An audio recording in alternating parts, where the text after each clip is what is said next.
right, gang. Well, welcome to the first ever Mike Caudill podcast, broadcasting here out of Nashville, Tennessee. And this is a little different. This is season 1, episode 1, although it feels like season 8, episode 28, because I work in television and I've been working in radio and television for so many years that after many conversations with family and friends and someone who will be announced here on the show, brought into the fray, if you will.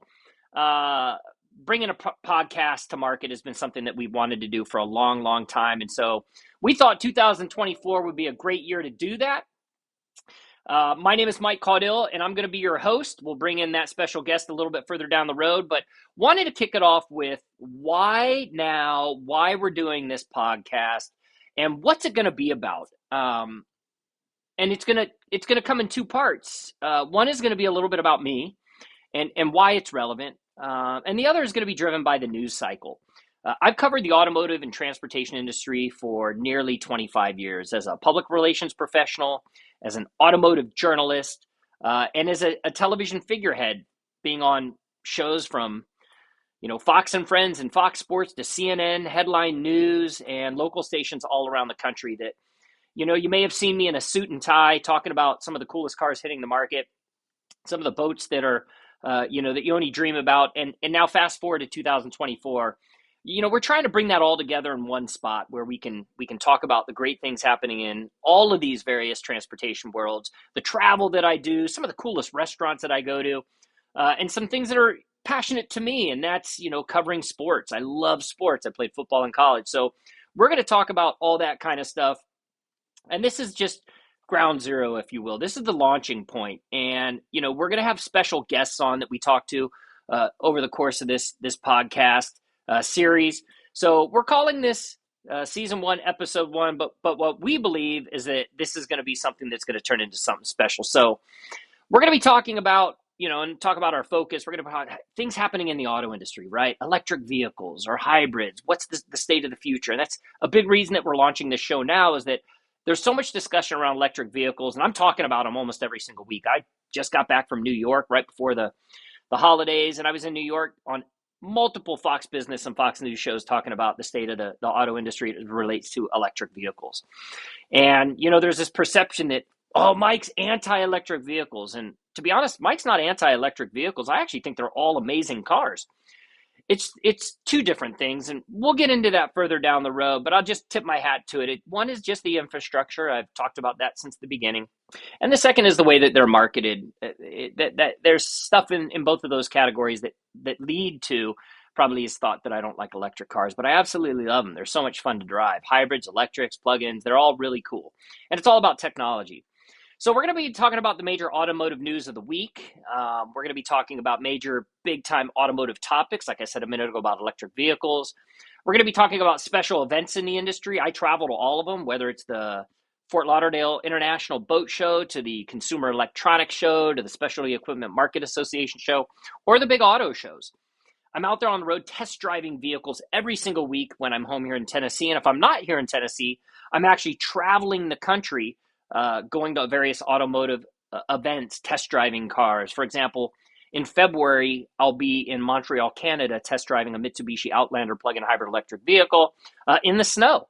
2 stories with that, right? Talking about safety driving in winter habitat, or at the same time, just talking about hybrid vehicles and electric vehicles and how they relate to cold weather driving. We're going to dabble in sports. Man, January is the month of football, right? We have the bowl games right at the beginning of the new year. And then, boom, we fast forward and we're already talking about the NFL playoffs, the wild cards, and then, of course, the Super Bowl. So we're going to dabble in that as well. As I mentioned, we're going to have some awesome guests on. Some of them you're going to know very, very well, like our guest that we're going to have on this first podcast. Others you're not going to know, but they have killer stories that we want to share. I meet so many cool people traveling this country, and every time I meet them, I write their name down, and I'm like, man, I want to tell their story because there's something really cool about it. We want you to sit back, relax, and just enjoy what we bring. And hopefully you like it. And if you don't, well, there's other great podcasts out there. We don't disparage against any other podcast, but we're going to have a lot of fun here. So without further ado, I want to bring in my partner in crime on this, and I want to introduce him to you all. Harrison Noble is someone that has been with the marketing company that I own, Driven 360. He's been with us for about 6 years. I promised today, dude, I'm not going to talk about the first interview that you were on, and then that was the subsequent second interview when I hired you. I'll wait on that. But Harrison Noble has become my partner in crime in what I do in video and television. I have these great people that I'm surrounded by that allow me to do the television and the podcast and the video work that I do. So Harrison, I just want to bring you in for a second. Tell everybody hello and tell them a little bit about yourself, because this dude right here, by the way, before he even says anything, one of the reasons that he is on is that he's a quiet giant. And what I mean by that is he's got a big beard. That beard, he walks in the room, everybody stops and they're like, man, look at that guy. It's like you don't know whether he was a football player or a rugby player, but he's one of the funniest dudes you will ever meet. Harrison Noble, everybody. Clap, Harrison Noble. Yeah, yeah. I appreciate that introduction. Yeah, I've I've had the pleasure of working with Mike and the team for actually over 5 years now. Came from a background of automotive journalism, so Mike and I kind of hit it off right away as soon as we Car had that guys. first interview. Yeah, yeah, Car exactly. guys. Tell me about the first car I showed up in at the interview. That's a good story. You remember that? I believe it was a PT Cruiser. It was a Um, PT Cruiser. it was Yeah, a PT Cruiser, and I think it had some yeah. missing hubcaps. Yeah, yeah. I borrowed that car from my in-laws because at the time when I was doing the magazine stuff, I had a project car that actually, quintessentially was my daily driver as well. So, funny story on that. Took it to the drag strip, broke the car, didn't have a backup car, called my in-laws and said, I need to borrow the family PT Cruiser. And So so it I was borrowed epic. that car. Yeah, I borrowed that car for like a year. And Mike, you don't know this, but I'm going to tell you now. I only had the Mustang back for about a week before you hired me. And I just played it off like, oh, Yeah. yeah, yeah, it's been running great. No problems. Car runs like a champ. Yeah, So now you exactly, know. exactly. You played it all so well, and at some point we'll share after everybody gets to learn a little bit, know a little bit more about Harrison and I, but we'll share that story of when Harrison got hired, and in the world of business, and I run I'm running in so many different directions, but in the world of business, there's this word, there's this word when you work for a company, it's, oh, that person is protection. That person's protected. Well, Harrison's one of those guys that he's protected at Driven 360. He's an amazing human being. He's one of the funniest guys I've had. We'll share a story I about think Mike Harrison. gives me too much credit, guys. Yeah, But I digress. I think he gives me too much credit. car guy, mano y mano with a car guy. So we'll come back to Harrison in a minute, everybody. So kick back, relax, enjoy the show. A couple other things, I wanted to make sure I mentioned this as well. Every show, we're going to feature a car of the week. We're test driving some cool cars. The number one question I always get asked by everyone when I'm out there doing television, it always happens. They start sending emails. I need help with a car. Right. And so my job is I'm always helping people with car. A lot of celebrities out there, especially those in news television, I've helped them get the cars that they're driving today. And that's a really cool thing, right? When they come to me and they say, hey, Mike, we trust what you're doing. We trust the sales process. We trust it. You know what you're talking about when it comes to cars. So I've been in this awesome position to help people, figure out the cars. So we're going to talk about cars as well. And then we're going to have every now and then we're going to have some fun giveaways, which is great. We have a lot of great people that are working with us out there. So before we jump into it, I want to make sure that if you're on this podcast, you've stumbled upon it on whichever platform you are, please follow me on Instagram. It's pretty simple. It's Mike Caudill. Instagram, Facebook, YouTube, TikTok. I've spent so many years in television that I've never spent time on social media. And now we're spending time in social media just trying to tell stories, tell more stories, and tell more stories. And I just have never dedicated time to it despite my incredibly youthful looks. It's not something that my generation has spent as much time on as, say, my son's generation. So that's it, guys. Get ready for this. I mean, it's going to be a good time. So you guys ready for it? All right, let's rock. This is what we got going on. This is our first episode.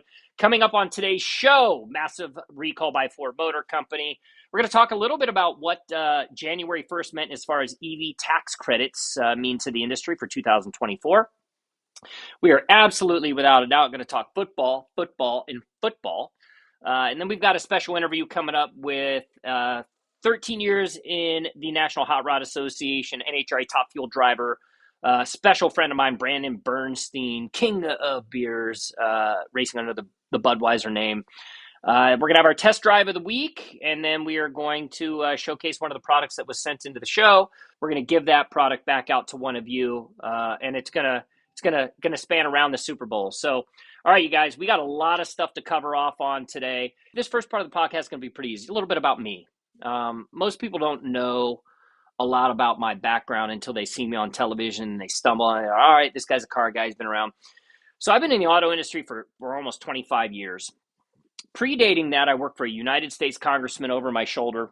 So that right there is Congressman Frank Riggs, first congressional district, state of California. Was a former police officer before becoming a United States congressman. He just passed away December 20th, 2023, and not to get choked up, but he's the guy that gave me my first shot. You know, you're a college junior and you want a fun job and a cool job, and you don't want to go work at a restaurant or go work at, sorry, Tracy, you don't want to go work at a grocery store bagging, all great jobs. Frank gave me a shot. He let me work in his congressional district office, and that was my first real job that kind of catapulted me into the world of understanding what politics is all about. And then from there, you know, politics also falls in line with being a public relations person. You're always dealing with the public. You know, you got a older gentleman that's, you know, an Army veteran, military veteran. He can't get his veterans money, right? So we have the VA, the Veterans Administration, and you know, every month a soldier that is, you know, retired in the military, they get their pension, they get a check, veterans check, and they aren't getting their check, or they're not getting the medical attention that they need. They would come into the district office, Eureka, California, and they would ask, you know, for help. And I was the front line of defense, right? So I'd intake their paperwork, and we get it all filed. And most people don't know this, but when you need help, and this is a really, really important point to anybody that doesn't know about politics, is that when you need help with something, you can go to your congressional representative or your U.S. senator. So every state has congressional representatives, congressmen and women, and then they have state senators, right? You can go to their offices, district office, we call it the DO, you can go to their district office. And if you have a problem, a complaint, they will intake that information. And if it's something like the VA, you can go directly to the VA and get lost in paperwork. But if it comes from the congressional office, it then rises to the top. Cream will rise to the top. So let's say you're not getting your VA stuff, or you've got, you know, a medical issue, or whatever it may be, you can take that complaint or that issue to your congressional representative, and by one phone call, I have direct access to the Veterans Administration, local California chapter. I say, look, I've got X person who needs support, and guess what? It automatically goes to the top because it's coming from the congressperson. So I spent a year working for Congressman Frank Riggs. That's where it all started for me. I ended up working at Ford Motor Company. I came down to Southern California after being up at Humboldt State University, working for Frank Riggs and then Sam Crump for State Assembly. I moved to Southern California. I go 8 months without a job. I max out my credit cards to about $12,000. And I have no money, no dimes to scratch together. And the girl that I was dating at the time, her mom knew a person who knew a person who knew Greg Young. He's one of my mentors. I meet this guy, Greg Young, and he says, man, you got some energy, kid. I think I might have a good contact for you at a PR company called Burson Marsteller, but you're going to have to go interview with Lincoln Mercury, which is a Ford Motor Company subsidiary. That was 1998, and that's where it all started. I walked in the door and met Rhonda Brower. I haven't talked to her in years.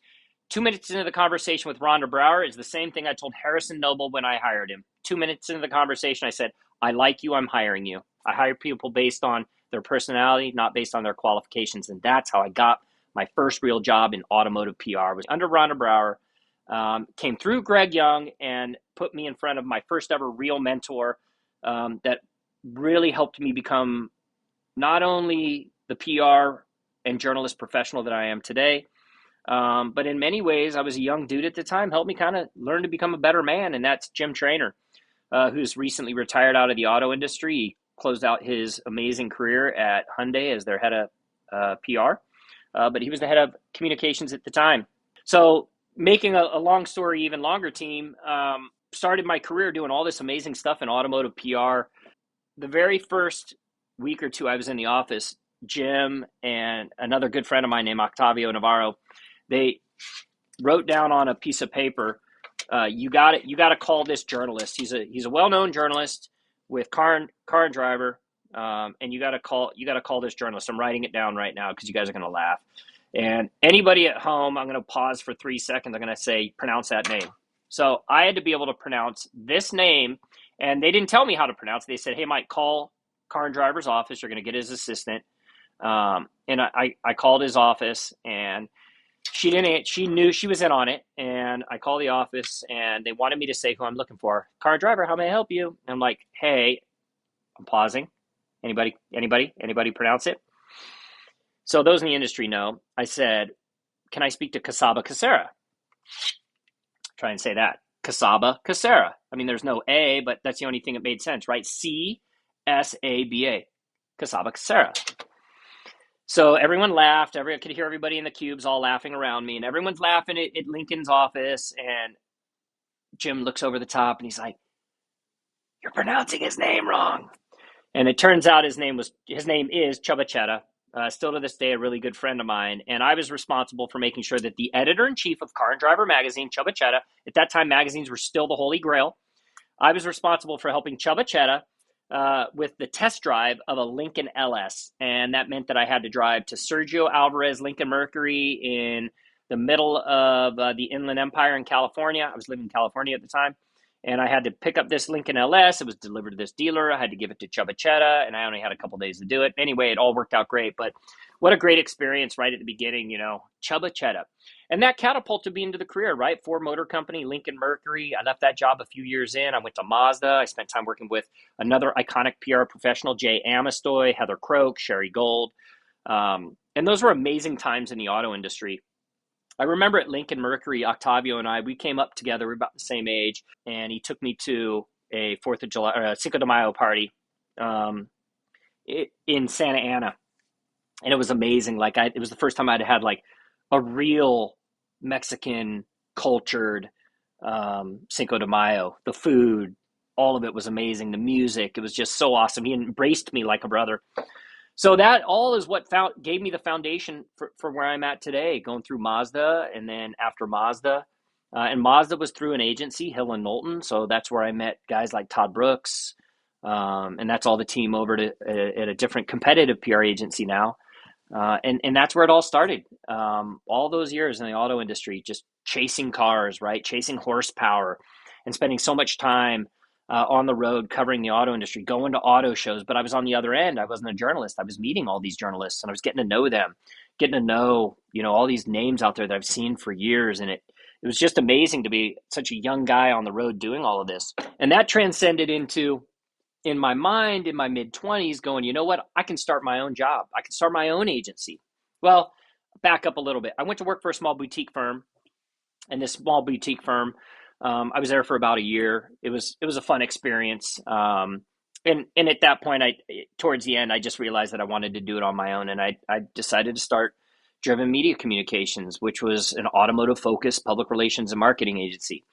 So I did that, and one of my first clients was the Orange County Auto Show, and the relevance of the Orange County Auto Show with Driven Media Communications changed my life forever. And it's the reason that I'm in front of you today doing this podcast. It's the reason that Driven has been successful.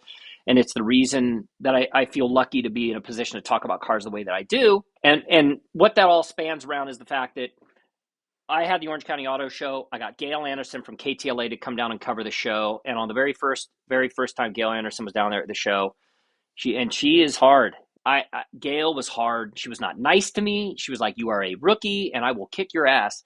I got this guy to come down and be on the show. I was the PR guy, wasn't the TV guy. This guy came down. She hated him. She's like, "I'm leaving. You have to go on TV. It's 5:30 in the morning." I called John Sackerson. I'm like, "Hey, man, you got to come. You got to come be on this show." If you go to my YouTube page right now and you go and look at the very first time, it says first time on television. I think I used the word absolutely like 34 times in 3 minutes. It was priceless. But Gail loved it. And the producer, Rich Goldner, who's now in San Diego, was the person that came in my ear, and he made a reference to the fact that, "Hey, do you like being on television?" And I was just so excited, wearing an extra large suit. And I was like, "Yeah, I love being on television." And Rich Goldner was like, "All right, well, if you like being on television, promise me that you'll never use the word absolutely again on our air, because you just used it like 35 times in a few minutes." And I was like, "Absolutely." And he's like, "Great, I'll see you at the LA Auto Show." And I'm like, "Wait, what?" So Gail took me to the LA Auto Show. I came to KTLA Car King for a few years, and I covered the auto show circuit with Gail in Southern California. It was amazing. And that's how I ended up doing television. And it wasn't until Dale Earnhardt Sr. Crashed in Daytona that my internship, my senior year of college, I went back and worked at CNN in 1996 during the Olympics. I met a young TV guy named Bill Hemmer. Bill Hemmer was a rookie at CNN. He'd come out of Cincinnati, Ohio as a television broadcaster. And I met him there. And fast forward all those years later, he's like, I remember you being a car guy. And he reached out and was like, hey, can you talk about the Hans device as it relates to NASCAR and racing? Because Dale Earnhardt had just died on a Sunday. He woke me up in the middle of the night. It was the first time I was ever on Skype doing a segment on Fox News. And it was on America's Newsroom with him and Megyn Kelly. And that's what got me into Fox, which is fast forward all these years later, it leads me to where I'm at today. So there's a lot in my background that is around cars. I love everything that I do. And you know, what we're going to be doing with this, we're going to be talking about cars and motorcycles and what I do as a journalist, a little bit of PR professionalism. There's a lot of stuff that I can help people understand in regards to perception management and communication, sports junkie, and more. So, we're going to be talking a little bit about where I've been, where I'm going. Just was up in Gatlinburg for the new year. And then I actually head out, and when I head out, it's ugly. I'm heading out here in January. I am going to be gone almost the entire month of January. I am going to be out at CES at the Consumer Electronics Show. I am going to be in Tampa at the Tampa RV Show. I am going to be in Orlando. I am going to be in California for some off-road test driving. It's going to be a lot of fun. This is where we are going to bring my partner in crime in. Harrison's going to be joining me on and off with the podcast. Let's do it, brother. Let's start to dig in and talk about some of this stuff. And I promised I would wait until I'm going to do it. I don't. Can I do it? Am I allowed to do it, or am I not allowed to do it? Too Go early? for it. Go for it.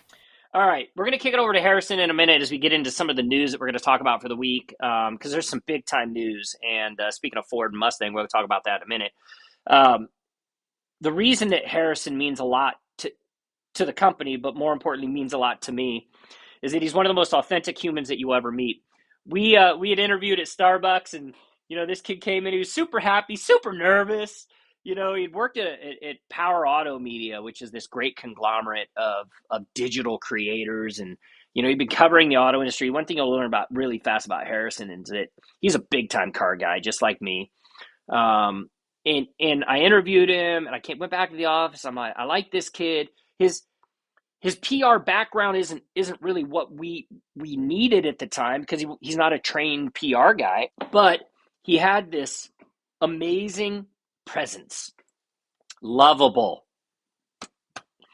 And so I brought him back for a second interview. It had to be within a day or two, right? Like it was a Wednesday interview, Friday bring you back. Yeah. I think I interviewed with you first on Wednesday, and then we brought Rob into the mix, and we can chat more about, you know, and introduce Rob when he gets on the podcast. But for those of you who are listening, Rob's basically our COO, super, and veteran, did 20 plus years in the Marine Corps. I mean, you couldn't ask for a better supervisor than Rob. But I interviewed with you. And the funny thing is I showed up at Starbucks. I saw who I thought was Mike sitting down, kind of just surveying Starbucks, looking for me, and I'm looking for him. And I'm like, I think that's him, but I'm not sure. I walked past him. I walked back. I think I ended up texting you, and I think you ended up walking up to me, introducing yourself and saying, I've been here the whole time. But staring at you in the corner, I'm like, hey, I'm just going to stare at this guy in the corner. No, Mike was definitely feeling me out. That's for sure. Yeah, he was. Hey, man, you know what? When you have a dad that's a police officer, you know, there's a couple things that you learn as a dad who is not 100%. just a police officer, but a detective and a lieutenant and served in the military, was a Navy corpsman. You know, you're always facing the door, and you're always sizing people up. It's like we talk about reading the room constantly, you know. Reading the room. You've always got to be able to assess your surroundings. So I bring Harrison in. We're gonna get into the news because we're running a bit out of time. So I bring Harrison in. Next interview, Starbucks, neutral location always. Hire and fire at Starbucks. It's the best location because nobody can get crazy except for one person over the years that had to be let go at a Starbucks. If I get an invite anytime soon to go to Starbucks, I'm gonna be a little concerned, and I might pay with a gift card that's expired. It's so true. It's so true. So we're sitting there, and I think I just jumped right into. I'm like, look, man, I like you. There's going to be a learning curve. We're going to have to figure out some stuff for you to do, but I'm hiring you. And the dude just breaks out crying, just tears up, his eyes well up, and it was all tears of happiness. It was like, man, and I'll never forget it when you said, and it tells everybody why you're such an amazing person. He says, "Why me?" And I'm like, little, listen to yourself, man. I got to tell you all the time, man. You're fun to be around. You're witty. So anyway, that's Harrison Noble, everybody. Awesome car guy, and he is going to be on with me in every episode. We're going to let him have his own rip session. So Ford Motor Company comes out, Harrison, and they recall 112,000 Ford F-150s between 2000 and 2021. Do you know that? Do you know the scoop on why? Yeah, I mean, from what I was reading, it was like they were at an increased risk of a crash. And, as an automaker, that's not really something that you want, people to associate your vehicles with. You've got to be able to put a stop to that right away. It's a bolt on the rear axle, and this act if it shears off, which I think I'm going to assume it has something to do with a curb or it shears off, it doesn't allow you to stop. So NHTSA came in, National Transportation Safety Administration came in and were like, hey, we got to shut this down immediately. So they're recalling 112,000. That includes my F-150, to the best of my knowledge, and everyone else, 112,000 F-150s. At the same time they make that announcement, they make the announcement that the Ford F-150 is again the reigning champion, is America's best-selling truck and America's best-selling car. What's your take? Well, what are we going on now? It's got to be at least 47 years now, right? That the Eight. F 150. 48. 48. Yeah, excuse Yep. me. Yeah, 48 years. You're talking about half of a century that a single platform of a truck has been the best selling vehicle. Um, I can't even think of another auto manufacturer that's even come close to that, let alone half of that. Yeah, I'll share something that's really interesting, and most people don't know this. And those that listening will be like, it makes sense. Why you guys got to follow. Hit the subscribe button below. Go to my Instagram and follow it. Do you know why the Ford F-150 continues to be America's best-selling truck? Yeah, I think out of, I Oh, mean, shoot. this might be opinionated, but I think out of all the trucks, it's been proven to be like one of the most reliable truck platforms on the market. I'm going to give you the real answer. Hmm. We Hit me can with it. talk about reliability. We can talk about cool factor. We can talk about 48 years, 50 years in the market. It's not that. Ford Motor Company has one of the largest municipal contracts and government contracts in the world. So when you drive into your hometown, whether it's Temecula, California, or Nashville, Tennessee, if you go into a state facility, those work trucks are all Ford F-150s. Facts. And Facts. Ford usually says F-Series truck. So now you can add on top of F, when they say F-Series is the best selling truck. Did you know that in the RV industry, the number one platform for Class A and Class C RVs is Ford Motor Company with its V10 chassis? I didn't, but you know what? That makes sense because think Yep. about how many service vehicles rely on that chassis. You've got ambulances, you've got box trucks, you've got work trucks. I mean, Yep. just the amount of people and the municipalities that rely on these vehicles. It doesn't Yep. surprise me. And you know what? Again, I'm not discrediting or taking anything away from Ford Motor Company. Like kudos to them, right? They got the F-150 back in there again. There's so many other cars that are hitting the road right now. Speaking of a car company that has been the top dog and just got knocked off as the top dog, uh, the number one electric selling car company in the world is no longer Tesla. Tesla just got, they said, "Hey, oh, sorry, you're not it anymore." Did you hear about that news? Yeah, yeah, I heard about that, and it's kind of funny because last week when you and I were talking about hybrids, you know who the second largest EV manufacturer is? It's Ford. Yeah, they might. The company is a company called BYD. It's a Chinese company, and we're going to be spending a lot of time.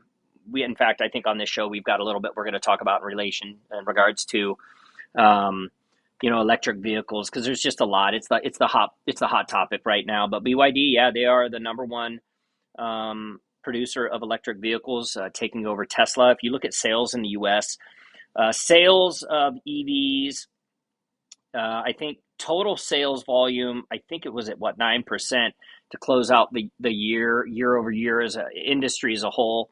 I think EVs inside of that were at 7%, but overall EV sales are up 95%, I think, right? So, but that's because there's more accessibility and there's more vehicles coming to market. But still, if you put it up against gas vehicles, it's not growing, as fast as automakers, want them to go, right? They're just not growing that fast. There's so many stories on that right now. Yeah, yeah, there's a ton. I mean, it's funny you seeing these manufacturers pull back the reins. I mean, it's not just Ford.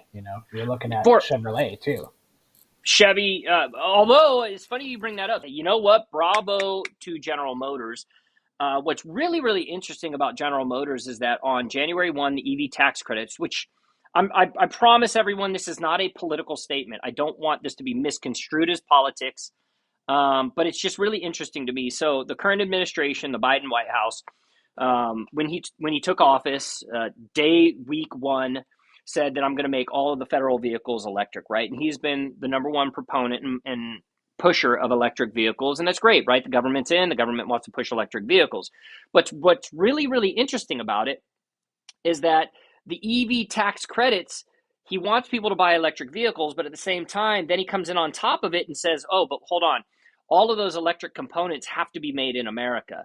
So while all these automakers have been just working as fast as they can to get electric, most people, this is the crazy part, right? Most people don't even understand what product planning is. They think if they buy a Ford, they're getting just a Ford, or they buy a Tesla, they're just getting a Tesla. None of that's freaking true. Man, there were 100 different suppliers on a vehicle. So you get one little widget, right? One little widget that comes from China. And if you add up enough of those little widgets, right? All those widgets, if it equals more than a certain amount, then that disqualifies the vehicle from being a vehicle that will qualify for a federal tax rebate of up to $7,500. So that is now, and so that the administration should have come in and stabilized that and still provided tax credits for these consumers that want to buy electric vehicles, and now they can't.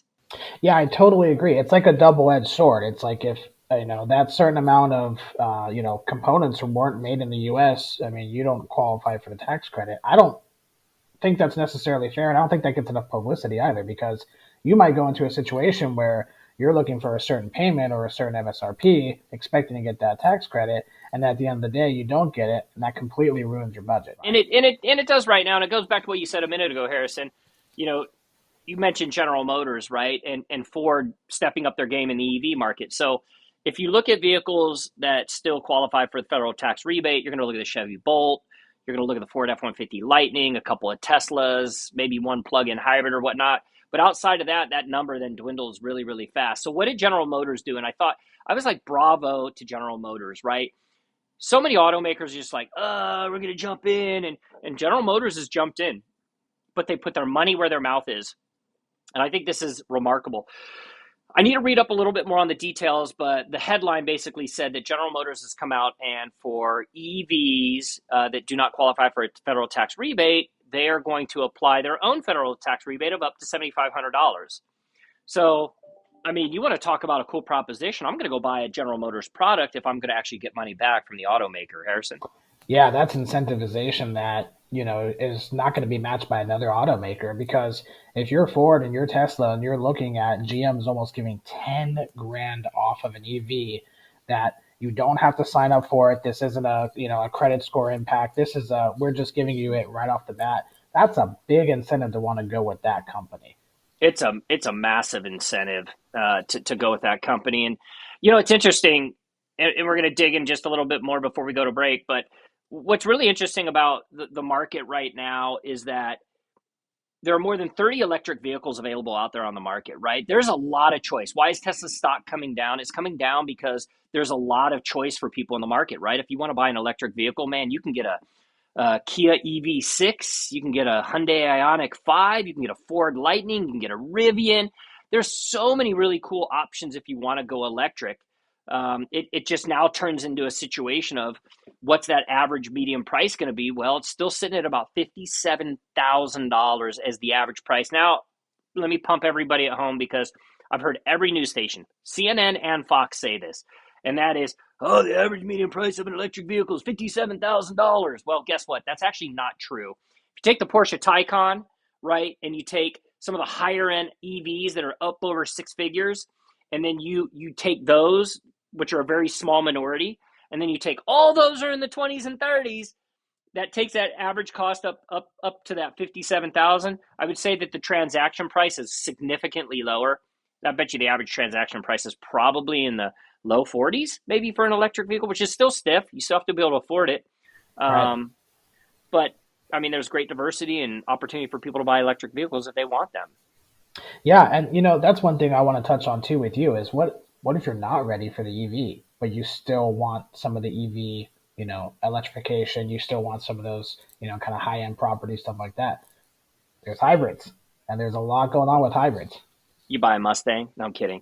Ford Mustang Mach-E. All right, so Mach going E, back to you what can you buy a said a Mach minute E. ago, Yeah, the, yeah, the the number one and number two slot in the U.S. for EV sales, Tesla and Tesla. Number three is the Ford Mustang Mach-E. That falls in number three. So they're picking up traction for it. And you're right. In the month of November 2023, year over year, hybrid sales were up 75%. And you're seeing automakers, as you mentioned a minute ago, start to pull back a little bit on what they are going to do with their EV sales. In Monterey for Car Week, you know, Jim Farley, he was the very first one to say, like, hey, you know what? I might have made a mistake. In fact, I got a little clip of it. Let's roll tape. There's a big transition, and we're going into the mainstream customers now in the second inning. It's not the early adopters anymore on the coast. We're getting into the meat, heart, and soul of people saying, I'm interested in EV, but I'm skeptical. And so it's a human problem actually for the industry. It's not range anxiety for them, it's charging anxiety. Heard him right there. He's talking about his experience with the Lightning, right? He picked it up in LA. He drove it to Las Vegas for their annual board meeting. And here he is stuck in the middle of nowhere trying to figure out how to charge his vehicle. It always goes back to that infrastructure. And that we're going to, you know what? In fact, we'll get Octavio Navarro on from Electrify America. He can provide a little bit more color on what's happening and what the future for 2024 holds with the electric vehicle. Unfortunately, for now, we are running a bit short on time. So we'll come back obviously to some of this electric vehicle stuff. Harrison, I know you're not a football guy, but we got to transition a little bit. Little bit to football, and we're going to keep it short. I just, for this first podcast, I wanted to make sure I have my Tennessee Titans hat on. Although we weren't able to make it to the playoffs, we did beat the Miami Dolphins this year. It felt really, really good. It was a Monday Night Football game. Will Levis looked amazing. He's showing a lot of promise as quarterback. We got to play spoiler to the Jacksonville Jaguars. It was awesome. Bummed out to see the Indianapolis Colts out of it. If I had to put my pick on it right now, Harrison, I'm going to give you one football team. You just have to make a pick. Let's just see if they're in the playoffs. Football team of my choice? Just pick a team. Let's see if they're in the playoffs. So I've always, I'm from San Diego. I lived there. They're not in the my entire playoffs. life. They're not in the playoffs. Okay. All right. All right. So right now we got the Dallas Cowboys. We got the Dallas Cowboys going up against the Green Bay Packers. I'm going to take the Dallas Cowboys. They're going to annihilate them on national television. It's going to be an ugly one. You got the Kansas City Chiefs. I mean, game one, Kansas City Chiefs, Miami Dolphins. Holy crap! Now a little bit of controversy around that. It's going to be broadcast only on Peacock. Are you freaking kidding me? So Peacock apparently paid, I guess, for the rights, $110 million to air it exclusively on Peacock, which means everyone that watches this podcast and you all sitting at home, you all have to go subscribe to watch the game. I didn't say it. I just got close to saying it, but it's ridiculous, man. It's only $5 for Peacock too. I know. A couple quick football shout outs, although it's old news. Congrats to the team Georgia for taking down Florida State after they cried. I have a whole synopsis I wrote up on that on Facebook. If you want to read it, it's Mike Caudill about FSU and the bullshit shenanigans of, you're not going to opt out. 23 players opt out and they get their butts wiped on national television 63-3. It's like, come on, man, that's a joke. But a lot of great football coming up. We don't know who's going to be in the Super Bowl yet. We got all the playoffs coming up. stay tuned until the end, because at the end we are going to do a giveaway at the end of the month, and it's going to apply directly to the Super Bowl. We'll be back in a minute. Hey guys, you all know that I'm super passionate about cars and everything in the auto, RV, truck, motorcycle industries. It doesn't matter. Anything that has an engine, you know how much I love it. And I'm just as passionate about all of those types of fun toys as I am about keeping them running. And that's why I choose only to work with Lucas Oil. And for me, it doesn't really matter what product I use. I always know that their product is going to work. So whether it's to keep my machines looking clean with their slick mist, or something like their anti-squawk or shutter lubricant, I know that Lucas Oil is always going to deliver. But what is my number one go-to? Well, those that follow Mike Caudill, especially on my social channels, know that one of my number one passions is off-roading, and that takes you to my 1975 Ford Bronco, which is a young 49 years old. Well, their high mileage fuel treatment is the only thing I put inside my engine. Why? Because I know that it's going to keep my engine running to the very best ability that it can. Lucas Oil been around for 35 years, one of America's best American-based stories. If you guys want to find out more about Lucas Oil, go to their website, lucasoil.com. Yeah. Do you use Lucas Oil? Yeah, I've been using them for a while. I mean, I go back to all the way before I even had the Mustang. I think you might actually know this too. I used to have an SVT Focus. Talk about a throwback. And I had always Can you bring a transmission picture next show? Do you have a picture of it anywhere? I Even if you probably have to have hold one your on cell my phone? phone. Yeah, I probably have Because one I'm going to on show my you phone. my first real ride. My first real one is going to be this picture right here. You see that? Yeah, the Beamer. The Beamer. Yeah, I that was like my the first Beamer. real professional car. Yeah, I definitely was using Lucas back then too, because the car had high miles, and I was constantly riding around in it and stuff, and so I was hoonigan and Yeah, hooligan and all that stuff. yeah. But yeah, we started using them back in the day, and actually came from a recommendation from a friend. And this is, gosh, Mike, this has got to be at least 2009, 2008, sometime around there. And I had Yeah. already known about Lucas for quite a while, because remember back in the day when Fontana had a drag strip, Lucas used to have banners all on the background of the Dude, they've got photographs. banners everywhere in the freaking country. Yeah, This is a perfect transition into a special guest who happens to now, in his second career, work for Lucas Oil. But Brandon Bernstein, who's a really good friend of mine, NHRA drag racer, 13 years, king of beers. His dad is, you know, I would say he's probably the most well-known racer of all time, Kenny Bernstein. I mean, I followed his dad, Top Fuel, which is the top of the top of the food chain when it comes to drag racing. John Force, Kenny Bernstein, Ron Capps, Tony Pedrigan, and Brandon followed in his dad's footsteps. So, Harrison, unfortunately, I got to say goodbye to you as we pull Brandon in and talk a little bit about what's happening in the world of NHRA. all good. Brandon's got better stories than I do, so I'm happy to slide out. All right, so special guest, and I'm going to call him our inaugural guinea pig, right? Season 1, Episode 1. You don't just shoot for, bottom of the basement. You go for the top dog right out of the box. And so joining us on the Mike Caudill podcast is not only a good friend, but someone when I was, because we're about the same age, despite my incredibly youthful looks. Exactly, is Brandon Bernstein. It's not always about what you do in the racing world. It's about what you do after. And I think that's probably what I respect most about you. But again, Brandon Bernstein joining us. Thanks for joining today, Brandon. How you doing, brother? Hey, thanks, brother. Yeah, I'm doing great. Enjoy coming on. It's going to be fun. Yeah, it is. We're going to have you on quite a bit. I think you represent a slice of motorsports, especially in your Lucas Oil career.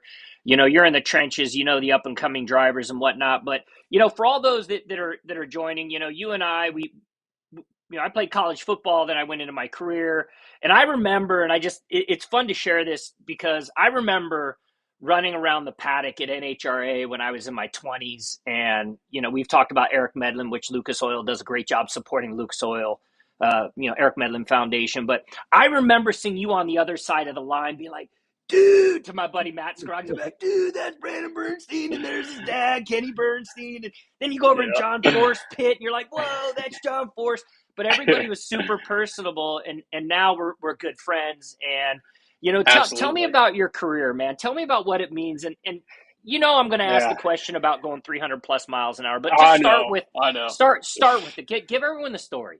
So I'll start at the beginning. I drove nothing as a kid growing up, like nothing. I was my mom and father were divorced at a young age. I played soccer all my life, club ball, high school ball. I played 2 years at Explains a Texas lot about A&M. you. Yeah, I know, right? It played 2 years at Texas A&M, and then I got my degree. And I told my dad, I said, "Hey, man, I want to go racing one day." And he said, "All right, you're going to start at the bottom." And so I took my degree and went racing. And he's honestly like, I could not touch a car part. I only cleaned for the first 6 months. I cleaned the inside of the trailer, the outside of the trailer, the car. The only thing I could touch was the outside of the car to clean it. That was it, the dragster, and that was it. So for 6 months, all I did was clean. And then, after 6 months, he gave me a little bit more, on the team. I could do like the bottom end. Then I did, the fuel. Then I did, certain things. So I was a crew guy on his team for probably, I think I did that for 8 years. And so then he finally came to me and he said, "Hey, I'm gonna get you a super comp license. We're gonna take you to super comp, Frank Hawley super comp school." And I got my super comp license, had a blast doing that on a weekend. Did that, got that super comp license. Then I went back to the team and was working on the team still. I did one more year, and then on that year 2000, I think that was 2001 was that year. And then he said, "We're going to put you in an alcohol dragster the next year." And so then I did that for 1 year, went to 9 finals, won Rookie of the Year, won the Division 7 championship, and it was just a natural feel for me. I mean, I did thousands and thousands of runs in my head, watching my dad and everything. And so it was just an easy progression. I mean, and then the next year I went back on the team in 2002 and did his final tour. And then in '03 was my first year in Top Fuel.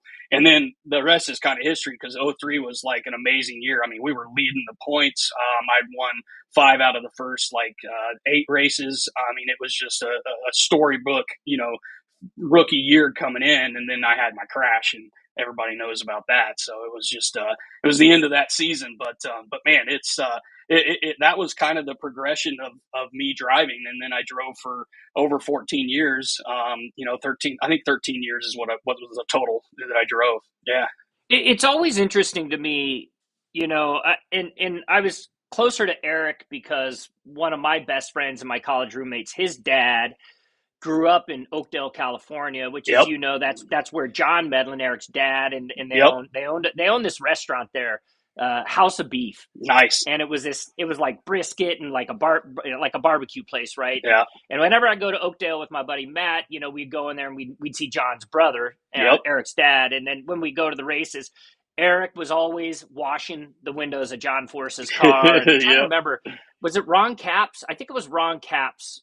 No. It was Tony Pedregan. Yeah. So Yeah. it was Tony. John Force and Tony Yep. were there at that time, and he did the same thing. And I'm not, before I ask you about the speed, because that's what everybody wants to ask you about.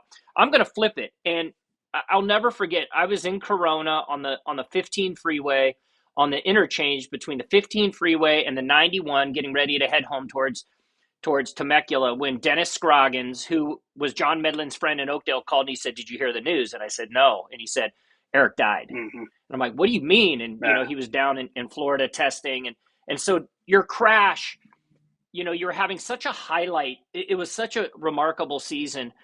When you crashed, like, what did that change your approach to how you race? Not really, honestly.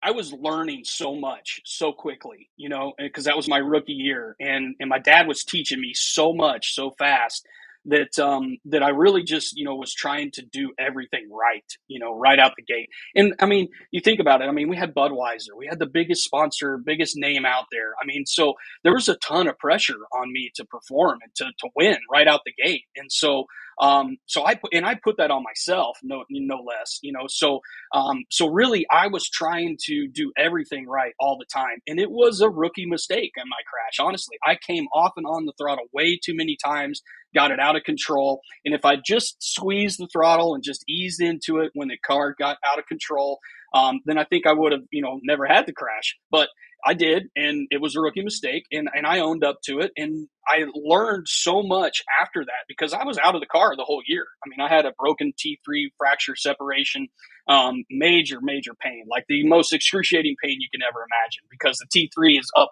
high. And so, I had to wear this, turtle shell from here to here for 9 months. I was out 4 months with that turtle shell, 24/7, 4 months. I mean, just so much pain. Anyway, but I think that being there and being stuck in that situation, I was like in my head going through. Okay, now I know what that feels like. Now I know when I get back in this car how to react, how to do the things the right way, and it made me a better driver. Like it really did. I mean, I was very fortunate. Good Lord above, good doctors to not have to have surgery, let it heal naturally, be not paralyzed because the fracture was literally on the spinal cord. When we Wow. got back to California, it just didn't sever anything. It just indented on the spinal cord. It just didn't sever anything. So very fortunate on all that, but it made me a better driver. And like I knew after that, and I didn't change anything about how I drove. I really didn't. I was the same aggressive driver. I was the same, way. I just knew then how to do, pedaling the car, the right way. So yeah. Right. Yeah. All right. So I'm going to ask this, and then we're gonna move on to a couple other things I wanted to rap with you about. All right. So 300 miles an hour, right? Yeah. Like, so I went to Starbucks this morning, and I think my top speed driving through the neighborhood was like 28 miles an hour, and the speed limit was 20, so I was like 8 above the speed limit, and I felt like a baller going through the neighborhood. I'm like, because I was Yeah. getting Yeah. excited, right? I'm going to Yeah. talk to you today. Yeah. All right. So is before you get to the 300, when you make progressions Right. in drag racing, it's like you got to hit one speed, then you got to hit this next speed, then you got to hit this next speed, and each one's a milestone. Walk us through the progression of those milestones for you. So a lot of times, and when you're first getting into the car and everything, you'll go to like 60 feet, 100 feet, maybe even half track, and you get that feeling of how fast and how quick everything is happening because that's what you're really getting your body and your brain used to is the quickness and the speed of these cars and how fast things happen in the car. So like to people on the outside, this 3.5 seconds in 1,000 feet is really fast. But once you get used to that quickness and speed, it's just like any other sport. It's just like a baseball, a batter hitting a 110 mile an hour fastball. It's like everything slows down. So you get this whole like inside the race car, you get when your helmet's on and everything just slows down. So that 3.5 seconds seems like 10 seconds to us because you're doing things in milliseconds. You're reaching over and grabbing the brake, you're reaching over and hitting the parachute button in milliseconds, and everything just slows down in your brain, so what's going on. Like you're moving the car in milliseconds. You're feeling what in your ass what happens, when it lifts up and it loses traction and comes down and you lift immediately or you have to pedal it. Everything happens so quick, but yet it slows down. So it's amazing that when I start talking, I get goosebumps just talking about it because it was so much fun. And so like when you're in that car and you're going that quick and fast and everything, but as you progress down the 1,000 feet, it gets quicker and faster. And man, when you're going through the finish line, going 330 plus, and the wind light comes on and you just won the event, it's the greatest rush ever, man. It is so cool. I always wondered why, and John Force is, he's always been the guy, right? Sure. And Yeah. and when it comes to funny car, it's him. When it comes to Top Fuel, it's your pop. Yep. You go to motorcycles, it'll always be Antron Yep. Brown, right? There's some Exactly. others that fall into that. Ron Capps, is up in there as well. Sure. You can throw both Pedregan brothers into that mix, and I think what's really unique about NHRA outside of any other race, and we're gonna talk NASCAR here in a minute, but I just think it's one of those. If you really want to get into it, you can. Like you just have to get your racing card right, and then you start the process. But money, you got to have some money. You got to have a little bit of money, but anybody can do it. That's what's so cool about drag racing is that even on Wednesday nights, like you go to your local drag strip and Wednesday night drag, bring what you got. I mean, you're pickup truck, your station wagon, whatever you want. Just go out to the racetrack on Wednesday nights and make a run. I always thought John Force was crazy, and he probably is a bit crazy. He's But a when little you bit. see him win, he's got Yeah. so much adrenaline, like you were Oh, saying yeah. a minute ago, so much adrenaline Yeah. running through his veins that he's like, woo! Oh yeah, You're he's like, on fire. whoa! Yeah. He's gone. on Yeah, fire. and it's true though. But that's what the car gives you too. Like I mean, when you get out of the car at making a 330 plus run, you know, with 11,000 horsepower behind you, Man, like crazy. you're intense. Like you are like your heart rate is elevated. I mean, it's just like, man, I just got out of this car that just went that fast, and I'm like, holy.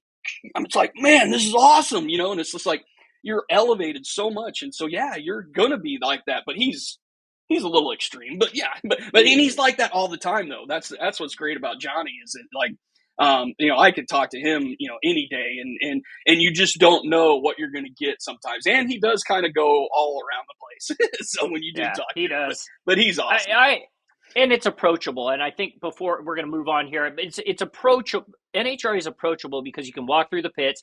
Force early in the mornings on his little scooter riding around, Absolutely. and he's, you know, got his and he'll sign autographs, and I think that's what makes the sport so unique. You transitioned, Brandon, out of racing and went a couple directions, but now you're at Lucas Oil, which I work closely with Lucas Oil. You're obviously responsible for a lot when it comes to their motorsports partnerships and all of what they do there.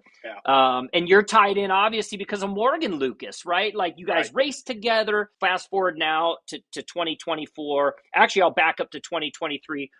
So I get a phone call and I hear Jamie Little's a good friend of mine, NASCAR Fox Sports field reporter, pit reporter. Hey, did you hear that Lucas Oil is partnered up with Kyle Busch for the second race of the season in Fontana? Yeah. And I'm like, man, you see Lucas's name everywhere at races, but then all of a sudden, boom, you're like, they're going to go out to Fontana. Well, this is going to be interesting. Let's just see Kyle Busch, one of the most winningest drivers. Right.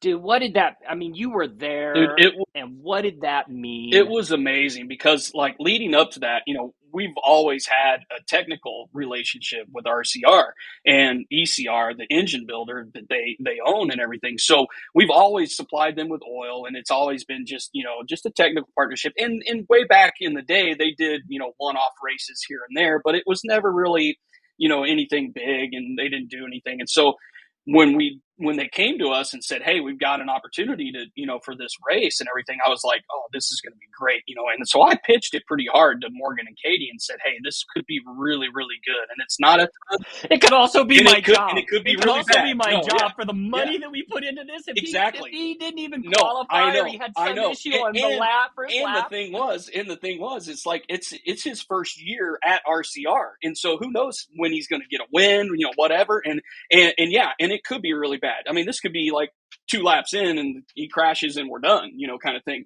But I knew that if we did it the right way, we did the design the right way, and, you know, we worked with their designer and did the blue and everything and the white letters so that it would pop off the TV and really get good exposure.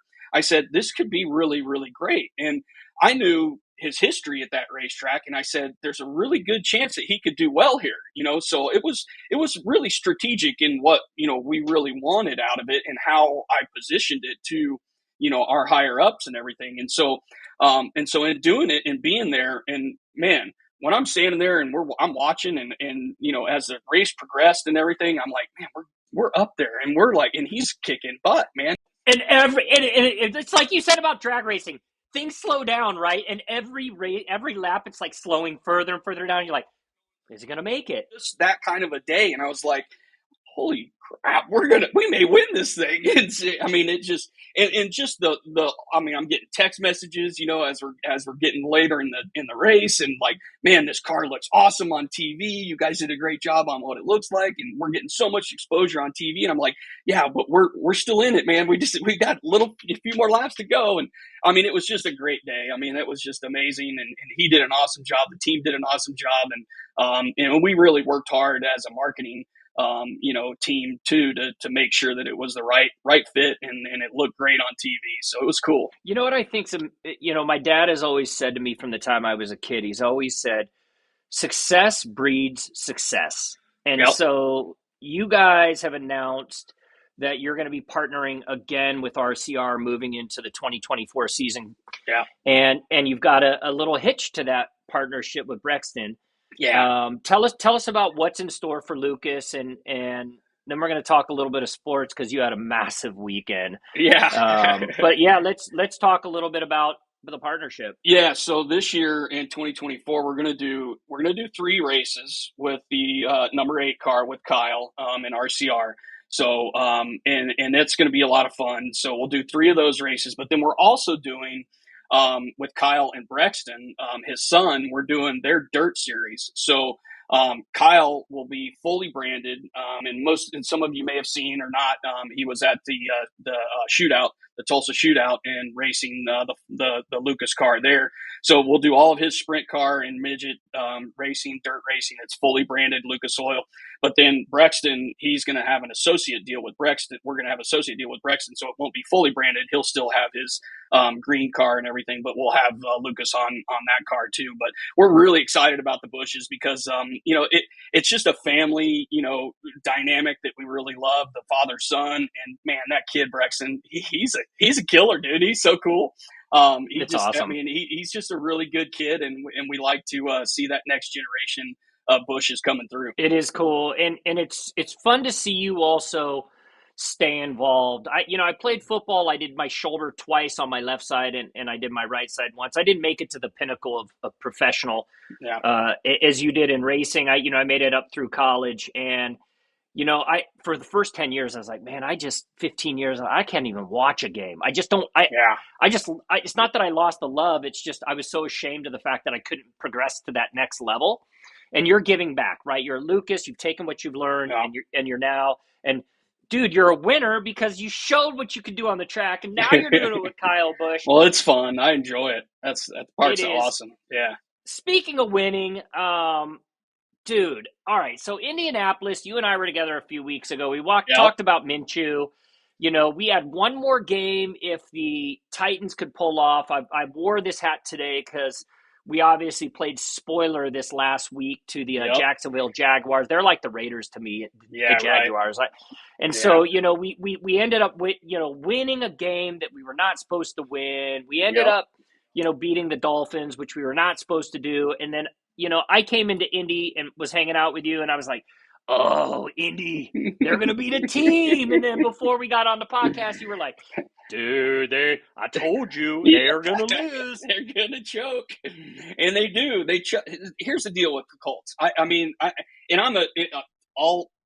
to be honest. We're going to talk about them. Don't let anybody know yet. Don't let them know yet. All right, just talk about the Colts. Okay, so the Colts are like, they show up when they don't need to show up, and then they don't show up when they need to show up. And it's a sad thing, but it's true. Like, they just, I don't know. It's just it's hard to be a Colts fan sometimes because they just never can get to that next level, I think, and I don't know what it is. Honestly, I don't know if it's because they have good players, and ever since Peyton left, it's like, that's it. It's just never been there. So there's a quality of quarterback that take you to the next level, and of course, right. you're based in Indy. It's Lucas Oil Stadium.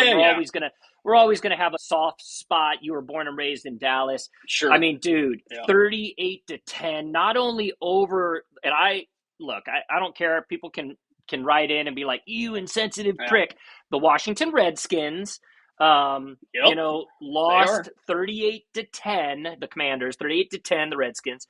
And today their coach, today's Monday, their coach was fired this week, right? And so he's gone. Right. The Cowboys, I've never been a Dak fan, and I'm like slowly like I could warm up to Dak Prescott, man. That dude. Yeah, you can. That dude, and then to see he can sling the ball, man. CeeDee And Lamb?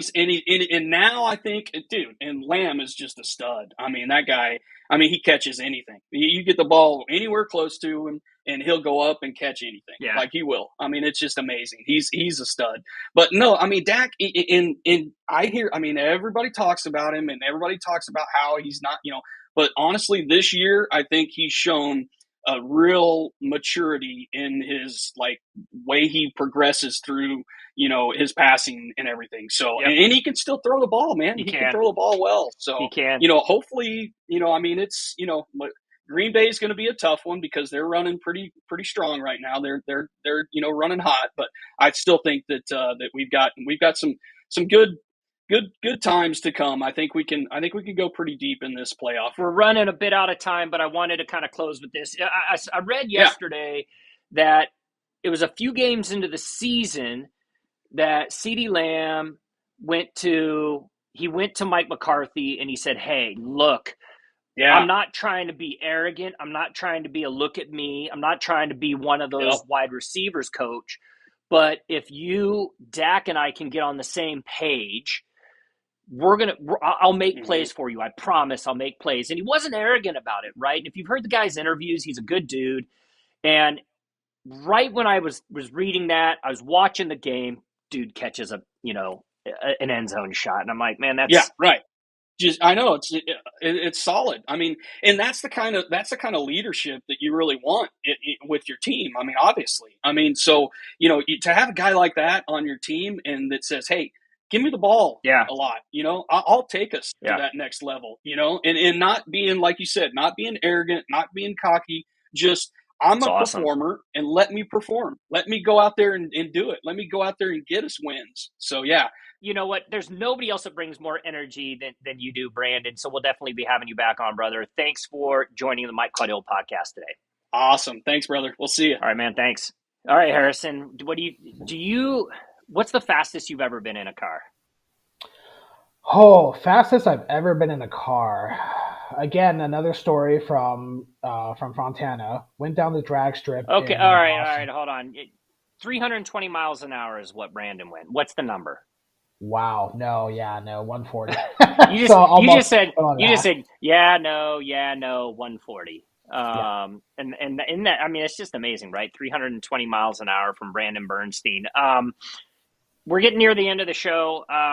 We always love to talk about our favorite foods. I'll be in Vegas for the Consumer Electronics Show. And if there's one place I always love to go, it's Gordon Ramsay's original Hell's Kitchen right outside of Caesars. I don't know if you've ever been there before, but I will tell you right now, their tomahawk steak, you probably share it with like 4 or 5 people. Brings that cost down because it would be a grip. But I highly recommend that. What is your eat of the week? Go. Ooh, not going to be as exciting as yours. I would actually mess around with a little bit of White Castle, not going to lie. I'd be down for some of that. We were just having a conversation about White Castle, and the fact that at 2 a.m. you get a 10-pack of chicken and cheese, and they're so freaking good. So good. You have to go to Vegas if you're west of the Vegas. I live in Nashville. I mean, that's the best part. All right. So before we close it out, we got our car of the week. I wanted to share this really fast. This week we have been test driving the 2024 Toyota Sequoia TRD Pro Platinum Edition. And I'm going to tell you guys right now, if there was an SUV that I was going to park in my driveway that had all the capabilities of off-road prowess, Harrison? Prowess. It would be the new Sequoia TRD Pro. Let me start with this. 437 horsepower, 538 pounds-feet of torque. It's got a 3.5-liter twin turbocharged engine, but it's partnered up with a hybrid powertrain. You get 24 miles per gallon, but it is a hybrid powertrain. It is a heavy SUV. I will tell you right now, it is one of the most fun SUVs I've driven in the past year. The only other one that I would say I had the same amount of fun in was the Cadillac Escalade Type V. I kid you not, the exhaust of this TRD Pro Sequoia is amazing. It sounds like a V8, and it's a twin turbocharged V6. Apple CarPlay, Android Auto, all of Toyota's Safety Sense technology comes standard on it. This thing is just beautiful on the inside. It's beautiful on the outside. In fact, my kids They hate going in a lot of the test drive vehicles that I have because there's not a lot of room in that second row seat. I mean, you can recline the seats back, dude, and just chill out in there. Have you seen it? Have you been up close and personal with it yet? Yeah, yeah. I mean, it's huge too, and it's doing that boxy trend, that boxy SUV trend. But the thing I liked about it most, what was the name of that color? That color was phenomenal. Lunar And gray, lunar wow, gray it metallic. looks Yep. so good on the Sequoia. Yeah, So good. lunar gray metallic. Price on that is a little hefty. I think they start in that $60,000 range. The one I had, I think it was close Yeah, to 80. It was yeah. fully They're not loaded. cheap. It was beautiful. And it was awesome. All right, so we covered off on our car of the week. Harrison, do you have a joke of the week for us? I need you to bring a Ooh, joke of the week. joke of the week. It's got to be clean though. It can't be can't be inappropriate. Next show, we'll talk Yeah. about Harrison No, and Elkhart with his gangster rap. It was awesome. I've got a good joke. It's a good dad joke. Mike, tell me the difference between a hippo and a Zippo lighter. It's got to be about something lighting up. Well, One, one's a hippo and the other one's a little lighter. I love it. Ladies and gentlemen, it's Harrison Noble. All right, before we close out the show, guys, we mentioned at the very beginning we'll be doing a giveaway. You guys ready for this? We've got 3 motorcycle helmets. We've got 2 Schuberth helmets, and we've got 1 Shoei helmet. This is your option on the Schuberth motorcycle / automotive helmet. I have a medium and I have a large. In the Shoei, and it's just going to depend on your size, in the Shoei, this is a full modular helmet. This is the real deal, man. This whole face opens up on this thing. It's got a little clip on it. You can open the front of this thing. Here's the deal. This is a big boy helmet. So you got to be a big boy to get this, XL. So here's the deal. Between now and the Super Bowl, there are 2 things that have to happen. And you can have one. We will send you one of these helmets. First, let me tell you what the challenge is. When the 2 teams are announced for the Super Bowl, you have to identify which team is going to score which number and which team is going to score the other number. The person that picks the right team with the closest number is going to get that helmet. And you'll be able to choose based on your head size. The white ones are great. I've actually taken a white helmet before and I've had it professionally painted, but both of these are well over a couple $100 per helmet. So that's the numbers game. So one more time, just to reiterate, you have to pick the score of the winning and losing team at the Super Bowl. And then once it is announced who the 2 teams are from the NFC and the AFC that are going to go to the Super Bowl, you have to pair them with that number. How do you get to be part of this whole giveaway? You have to go to my Instagram and TikTok page. You have to subscribe and then just leave a comment on what you think the score is. So you would go to It's Mike Caudill on Instagram or Facebook. We're going to count out on Facebook, Instagram, and TikTok. But Instagram is where we spend a lot of time. And we'll put a video up on Instagram as well. All you got to do is go to that page, hit the subscribe button, and then drop in the comments there, and you will be ready to rock and roll. All right, Harrison, that's it for episode 1 in our episode 1, season 1. Great being on with you, brother. I know this is the beginning of something truly fun and special. We will have probably next show, we will probably dive in a little bit more to some automotive news. We didn't spend as much time today on automotive news because we had to talk about me. It's always about me. But next show, that's where we're going to go. We're going to take all this awesome stuff that we have, and next show it'll be all about the automotive news, man. What do you got? Any closing words? Yeah, no, we're excited to bring you guys some awesome news. I mean, there's so much happening in the auto industry right now. It's just hard to keep up with it. But we're going to go ahead and vet some stuff for you, bring you the most hard-hitting stuff, the most impactful stuff, and some of the most exciting stuff. Awesome. All right, everyone. Thanks for joining and taking a minute to listen to our, or a long minute, to listen to our podcast.